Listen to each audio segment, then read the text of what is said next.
Hello నమస్తే అండి. నేను doctor Greeshma, fertility consultant 49 hospital Kukatpally. ఈరోజు మనం ఇంకొకటి చాలామంది చెప్పుకోలేని టాపిక్, ఇబ్బంది పడేది ఏంటి అంటే ప్రీమెచ్యూర్ ఎజాక్యులేషన్ అనమాట. ఇప్పుడు మేల్స్లో తీసుకుంటే ప్రీమెచ్యూర్ ఎజాక్యులేషన్ అంటే ఏంటి అంటే ఇప్పుడు మనకి పెనట్రేషన్, వెజైనల్ పెనట్రేషన్ అయిన తర్వాత ఎక్కువసేపు ఇంటర్ కోర్స్లో ఉండలేక తొందరగా మనకి సెమెన్ అనేది వెజైనా లోపలికి డిపాజిట్ అయిపోతూ ఉంటుందన్నమాట.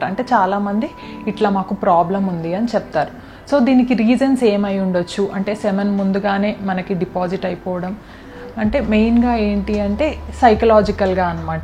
మనకి ఏంటి అంటే యాంగ్జైటీ వల్ల మనకి ఇప్పుడు ఫస్ట్ ఎప్పుడన్నా మనకి ఏదైనా ఇబ్బంది వచ్చి ఒకసారి మనకి ముందుగానే ఎజాక్యులేషన్ అయిపోతే నెక్స్ట్ కూడా ఆ ఫియర్ అనేది అట్లానే ఉంటుందన్నమాట, తొందరగా అవుతుందేమో అని.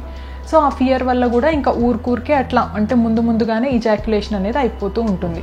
సో ఇప్పుడు మనకి ఏంటి ఇంటర్ కోర్స్ అనేది మనం మెంటల్గా ఎంత ఇదిగా ఉంటే మనం నార్మల్గా ఇంటర్ కోర్స్ కూడా అంత కలయిక కూడా అంత ప్రశాంతంగా మనకి ఏ ప్రాబ్లం లేకుండా అయిపోతుంది. సో మనకి మెంటల్గా ఏ టెన్షన్ ఉన్నా సో కలయికలో కూడా మనకు అంత ఇబ్బంది అనేది ఉంటుంది.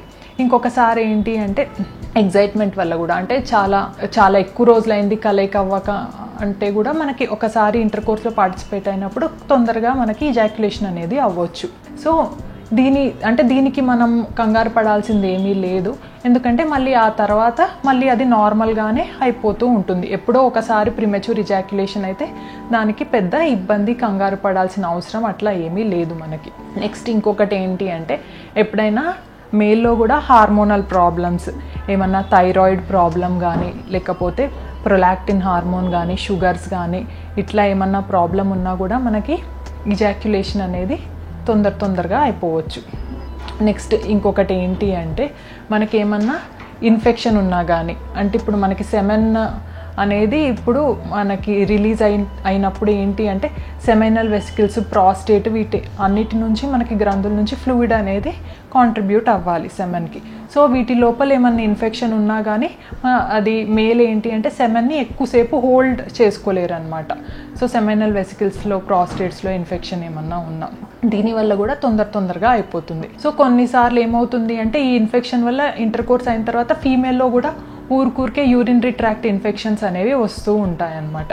సో ఇది ఎట్లా గుర్తించడం మనకి ఒక స్కాన్ ద్వారా కానీ వెసికిల్స్లో ఏమన్నా మనకి ప్రాబ్లం ఉందా, ఇన్ఫెక్షన్ కానీ ఇన్ఫ్లమేషన్ కానీ ఏమన్నా ఉందా తెలుస్తుంది. ఇంకొకటి ఏంటి మనకి సెమెన్లో ఏమన్నా కల్చర్ సెన్సిటివిటీ చేస్తే ఏమన్నా ఇన్ఫెక్షన్ ఉందా లేదా అనేది బయటపడుతుంది.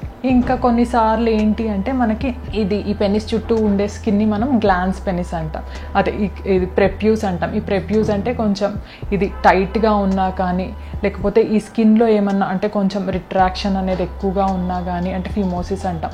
దీనివల్ల కూడా మనకి కొన్నిసార్లు ప్రీమెచ్యూర్ ఇజాక్యులేషన్ అనేది అయిపోతుంది అనమాట.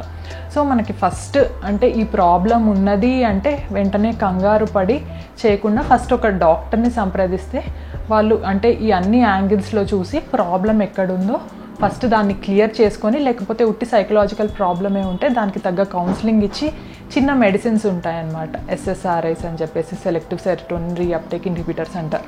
సో అట్లాంటి మెడికేషన్స్ ఇస్తే మనకి ముందు ఏ ప్రాబ్లం అనేది లేకుండా సాఫీగా ఉంటుంది. థ్యాంక్ యూ అండి.